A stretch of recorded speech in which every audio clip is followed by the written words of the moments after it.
Coyotes, your daily podcast on the Arizona Coyotes, part of the Locked On Podcast Network. Your team every day.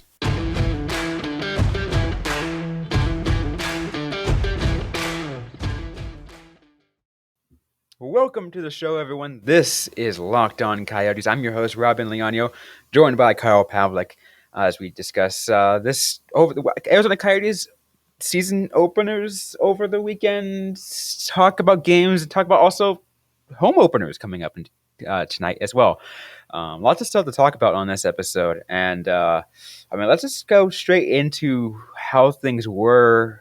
Carl, the first two games were very saddening. Yeah, they were not fun. I think Saturday's game, the second game, was better than the first. Yeah. There's still a lot of issues with it. If you're a Coyotes fan, it was the opening you expected, not the one you wanted. Yeah. And that's the thing. As I was telling people this, I knew the Coyotes. Like, we all knew the Coyotes were going to be bad. We knew they were going to lose a lot of games. Although I personally thought that they'd carry their preseason momentum and win their first game. No. Nope. Not even close. That was a 8-2 loss, which you'd help digest while I was gone on assignment at a work assignment on over the weekend from Thursday to all the way through Sunday. So I appreciate you for doing that, because for you, I'm pretty sure that was brutal. Yeah, it was definitely because it was immediately after the game. We posted it right away. So I had written the post game recap for Five for Howling, and then I had to just digest it all again, and it's just like just absolutely brutal. You do not see a lot of 8-2 losses in the NHL. You do not see a lot of goalies left in there for the entire 60 minutes of an 8-2 loss. I think Coyotes fans and the team would be best just completely erasing that one from their memory banks. And I do think that that's not going to be the team we see. Even against the better teams, I don't see a lot of 8-2 losses in the Coyotes' future this season. No, it's not gonna be that way, especially because they're gonna adjust and they're gonna be. And the way we put it, they're still gonna be a competitive team. They're gonna look like they're gonna try to fight. Yeah, it's the NHL. What people like to say is all of these are the best players in the world. So they can still do something. They're going to be bad, but it's hockey. You could foreseeably win any game. It's not shocking when the worst team in the league beats the best team. It happens every year, and we all just kind of laugh about it and that's hockey. It happens sometimes. It's a stupid game that we all love, but it's so stupid.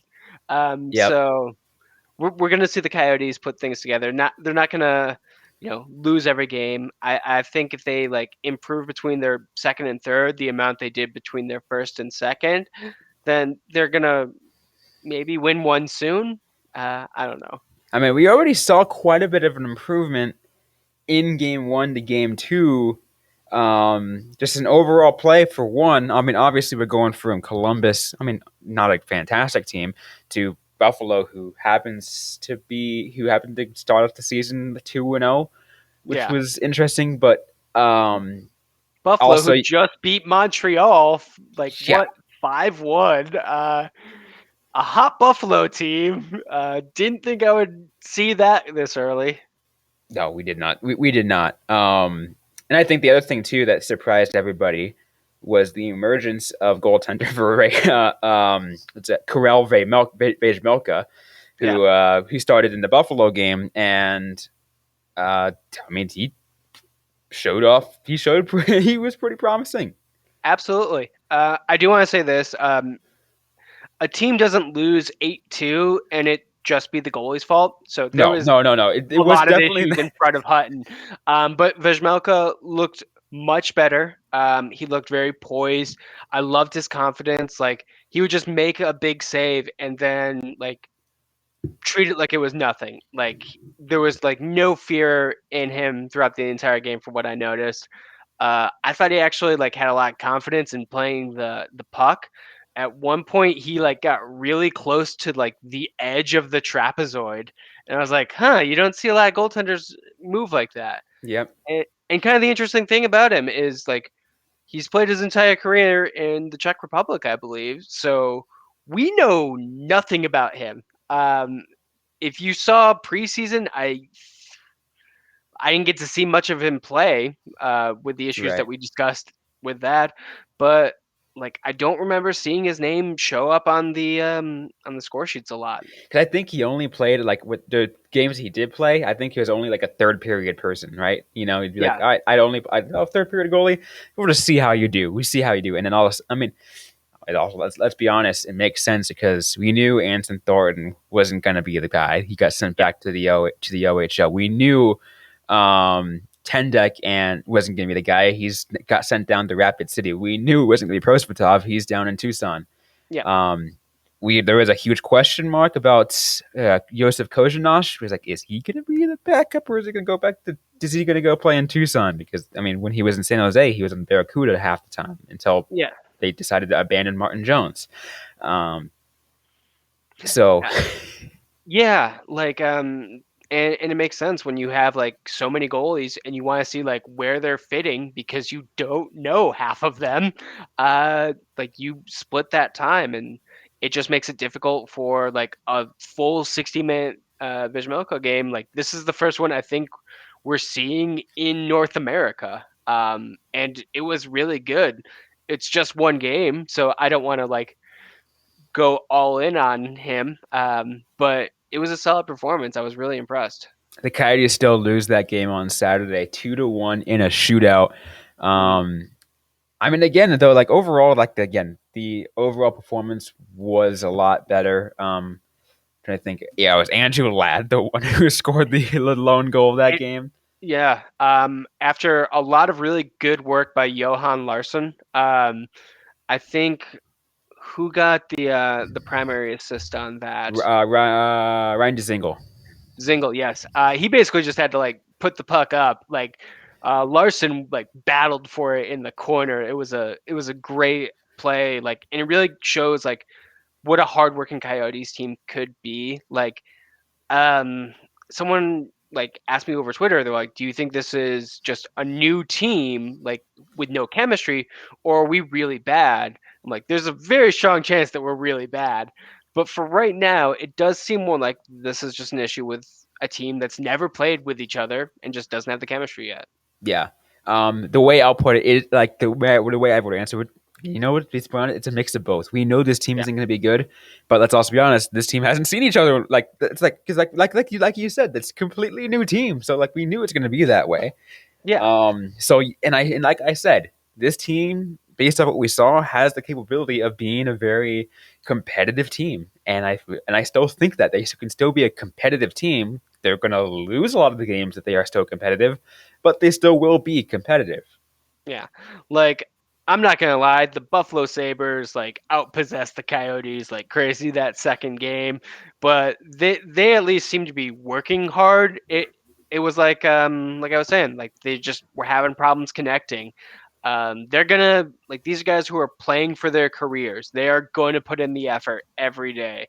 We're not going to see a lot of quit from these guys, even if the team's tanking. Like the players aren't. Especially because let's say a lot of these guys aren't on the Coyotes next year. A lot of them are still free agents. They still want a contract. If they don't play well, they're Yeah, not going to get a contract on their future team, whoever they might sign with after this year. So yeah, they're all playing for something. yeah. If you're like a guy like Ryan Dzingel, who I believe is a restricted free agent, like his agent can't go to his next team and be like, well, yeah, he did bad, but the Coyotes as a whole did bad. They're like, yeah, he still did bad, and we want Mm-hmm. someone who did good when their team did bad on our team. We want someone who looks like who looks promising, who looks like, you know what, this guy, like, despite how bad their team was, they still shined as an NHL hockey player. Yeah, like they didn't quit. They put in the work. They played to the system. They contributed what they did. Like, you know, we're gonna see a lot of people doing that. I'm not seeing a lot of quit on this team yet, which is good considering it has been a rough start. Yeah, it has been a rough start. That wasn't a good. I mean, the first 2 games on the road. They will be coming home for tonight. They be hosting the St. Louis Blues. We will talk and preview that game coming up in just a sec. But first, let's get a word from one of our sponsors. Sure. Does this sound familiar? You've got one device that lets you catch the game live, another that lets you stream your favorite shows, you're watching sports highlights on your phone, and you've got your neighbor's best friends log in for the good stuff. Well, I want to tell you about a simple way to get all that entertainment you love without the hassle, and a great way to finally get your TV together. It's called DirecTV Stream, and it brings your live TV and on demand favorites together like never before, so you can watch your favorite sports, movies, and shows all in one place. That means no more juggling remotes and no need to buy another device ever again. And the best part, there's no annual contract. So get rid of the clutter and the confusion and get your TV together with DirecTV Stream. You can learn more at directtv.com. That's directtv.com. Compatible device required. Content varies by package. All right, so before we talk about the preview for the St. Louis Blues, I want to thank all you guys for making Locked On Coyotes your first listener today. We really appreciate your support. We are available everywhere you get your podcast, free and available everywhere, now including YouTube. So if you're watching on YouTube, don't also forget to subscribe there.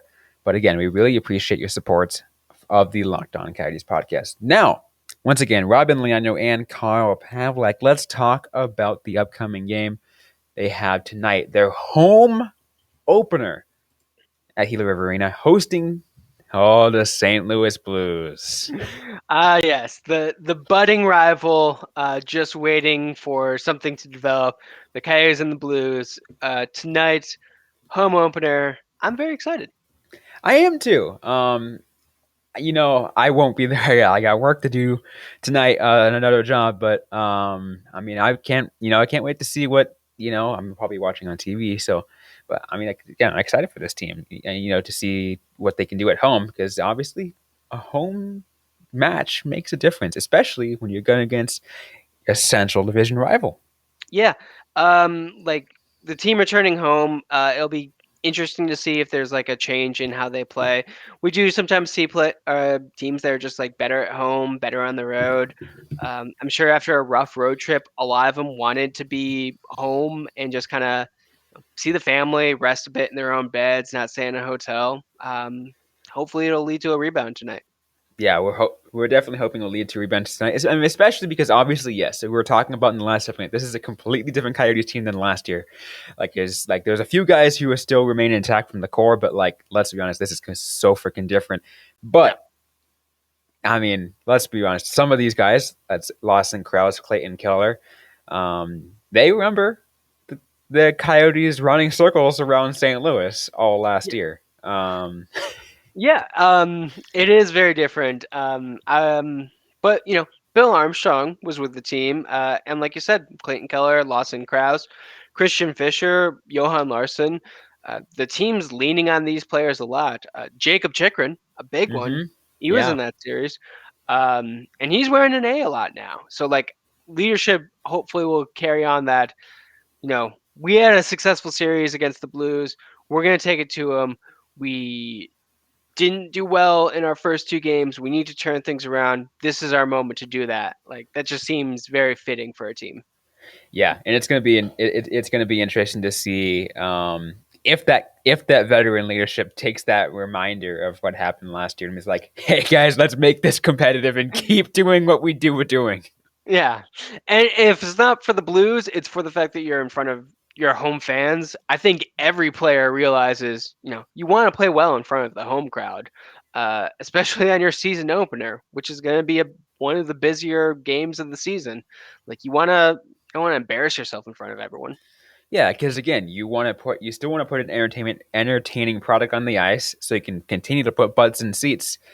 Yes, we know this team's going to be bad, and a lot of people probably won't show up, but You still want those loyal fans who are going to come in day out, no matter how the team performs on the ice. Because still, you know what? They may be bad, but they're still an entertaining product.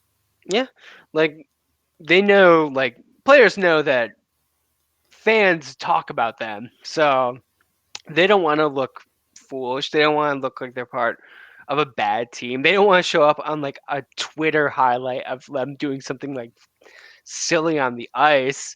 They want to like be highlight reel like plays and that sort of thing. Like so, they should be like putting on a good performance tonight.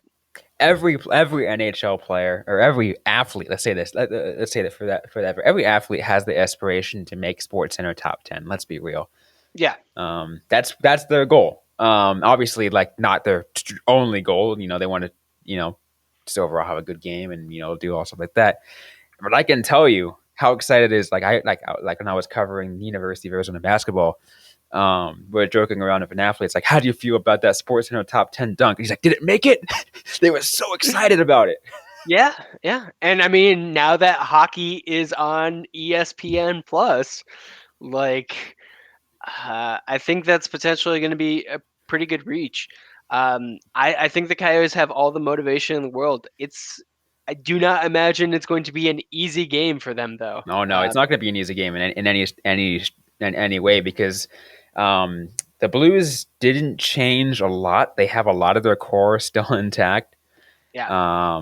And they still got Jordan Bennington in net.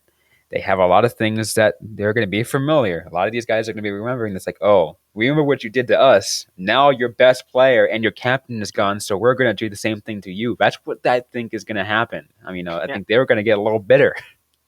Yeah, I mean, they're dealing with some issues, but they, beat the Colorado Avalanche 5-3 to start the season. So Blues are, potentially going to be a dangerous team. And I think if the Coyotes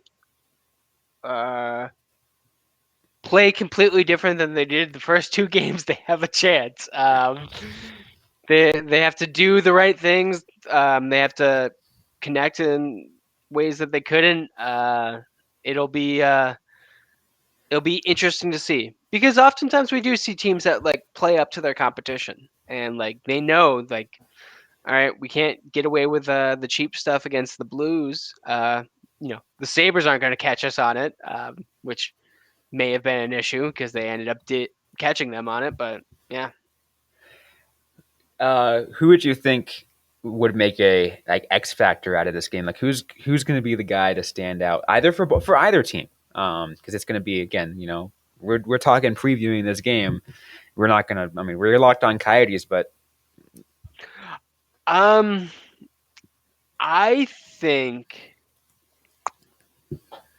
think Lawson Krause.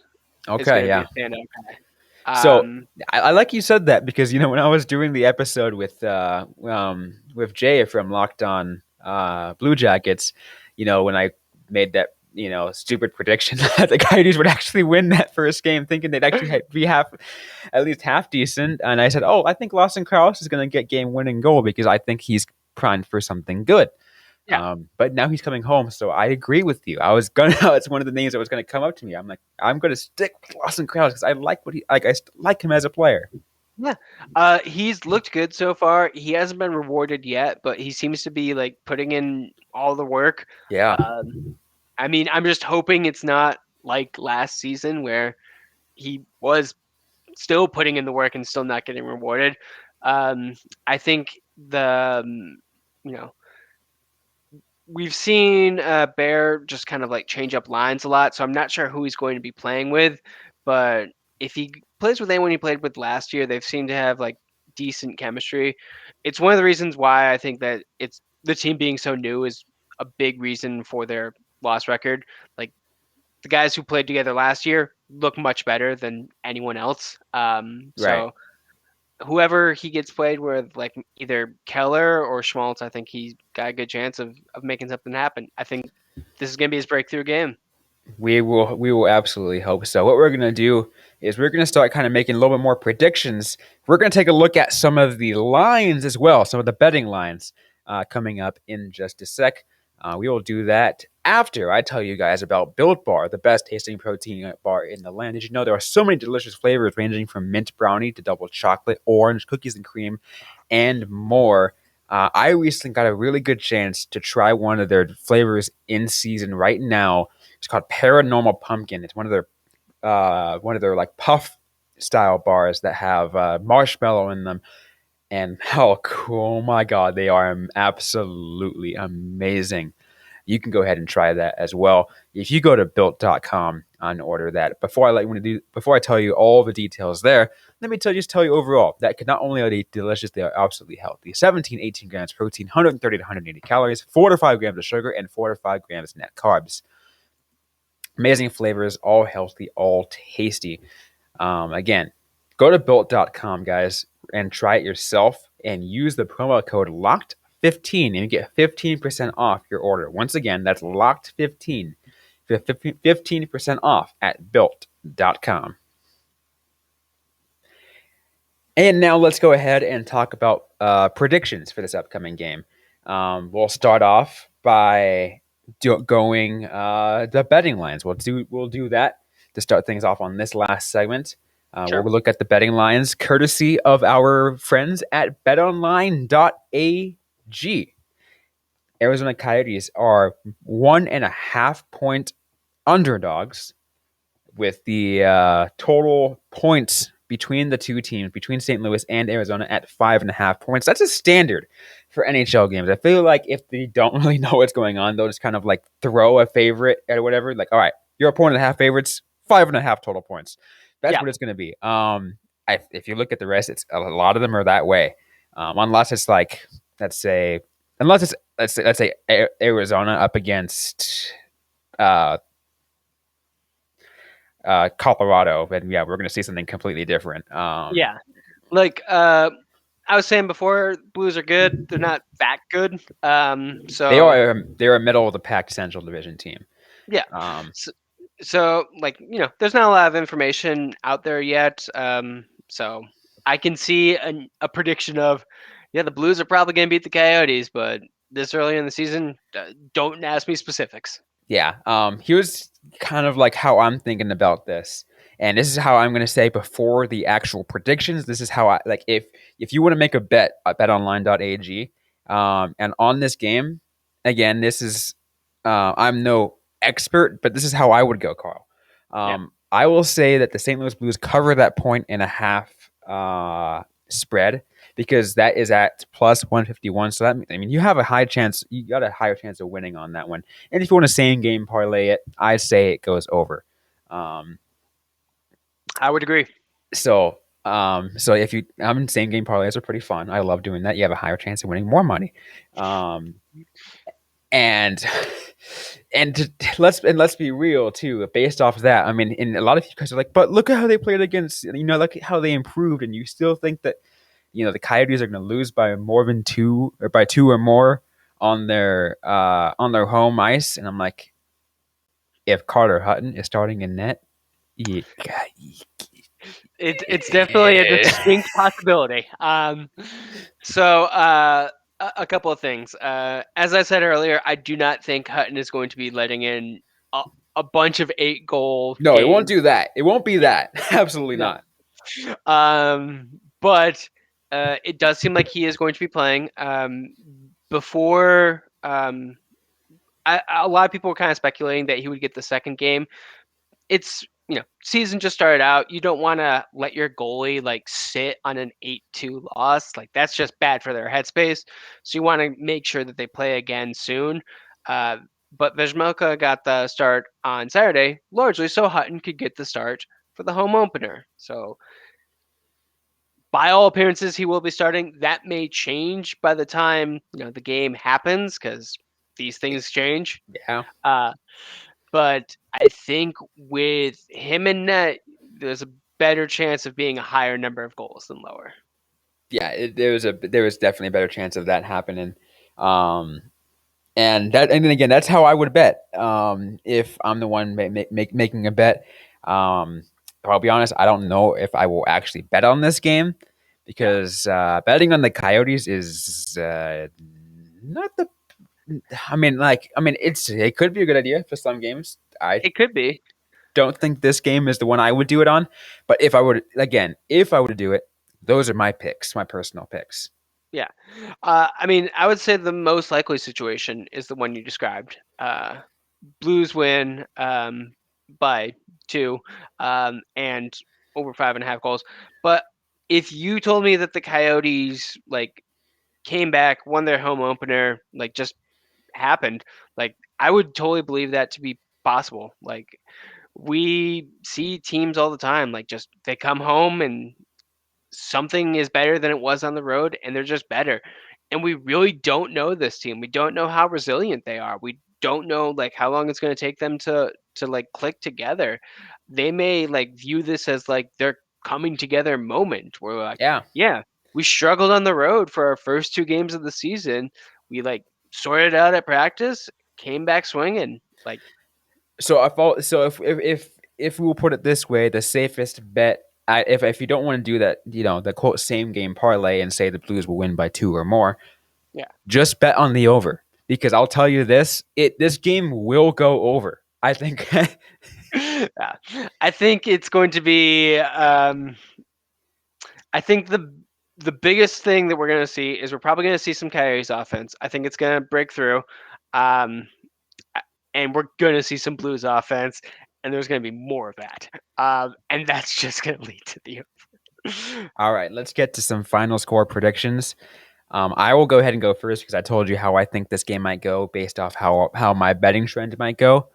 I'm gonna say St. Louis 5, Arizona 3. 5. See, I go St. Louis 4, Arizona 3. So you have Arizona. So you'd have Arizona covering. Yeah, I'd have them. Ah, see, this is why I wouldn't do both.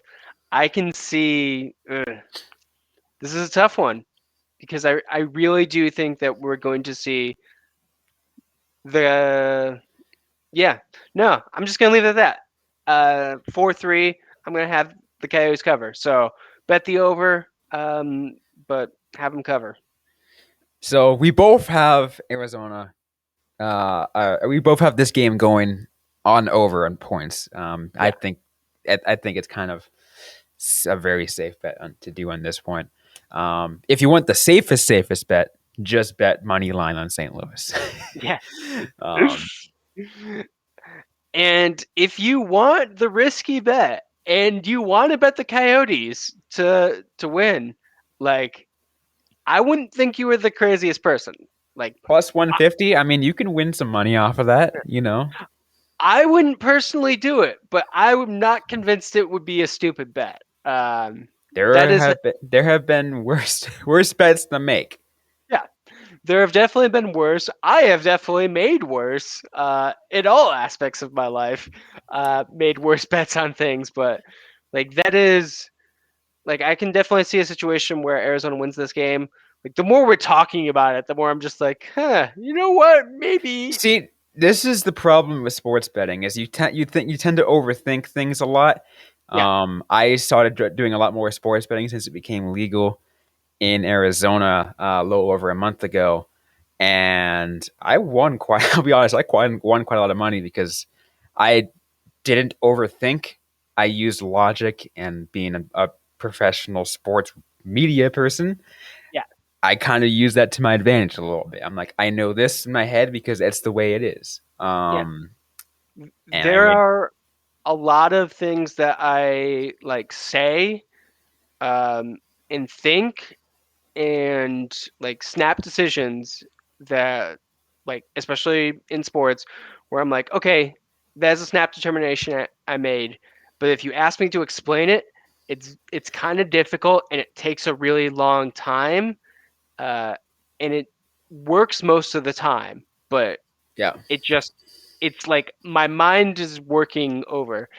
And that's probably the issue right now where I'm having to like make that decision and be like, well, justify that decision and be like, oh, Well, that's the thing. justifying things. That's the thing is you have to use your logic. You have to use, for example, we talked about Carter Hutton playing in net. You have to take that into consideration. You got to take, overall offensive lines and see who pairs well together. So essentially, like, if I'm being honest with you, like, I wouldn't make the bet. I wouldn't lock in my bet until after seeing what the line rushes are at morning skate. Yeah, because that's another issue. We have seen Bear change lines, change pairings in both the two games. So we do not have a lot of information about the Coyotes because we don't know who's going to be playing with who. We assume Hutton's going to be starting in net, but like we said earlier, that could very well change. Like, it's only been 2 games. We don't know the coach. We don't know the players. There's a lot of question marks. So yeah. Although I will say this, maybe shortly after morning skate, I might tweet my lock it in bet. Yeah, because I do think, like, at least knowing the lines is a lot more information than we have now, Yep. and that can make some determinations. But yeah, it'll be interesting to see. And as the season goes on, and as we get more information, we'll be better informed about this kind of stuff, and that'll be fun. Once again, these betting lines that we talked about are courtesy of our friends at betonline.ag. If you want to take a place to bet, obviously we recommend BetOnline for all your sports bet needs. It is our favorite place to go. That said, we are out of time on this episode of Locked On Coyotes. Hope you guys like what you heard. If you did, don't forget to leave a review, like, a comment. Depending on where you're listening, we are available everywhere you get your podcast, now including YouTube. If you're just watching now on YouTube for the first time, don't forget to hit the subscribe button. It really helps you find out when a new episode drops because new ones come every day, every weekday. So we try to do our best to keep you guys up to date on the Arizona Coyotes. Don't forget also to interact with us on social media. We are at LO_Coyotes. I am personally at Robyn_Carl. Carl Pavlik is at Carl Pavlik FFH. You can interact with us, ask us any questions, and we can answer them either directly or on a future episode of the Locked On Coyotes podcast. Thanks again, everyone, for listening to this episode. Hope you guys are staying safe out there. Hope you guys are staying healthy. And don't forget to howl on.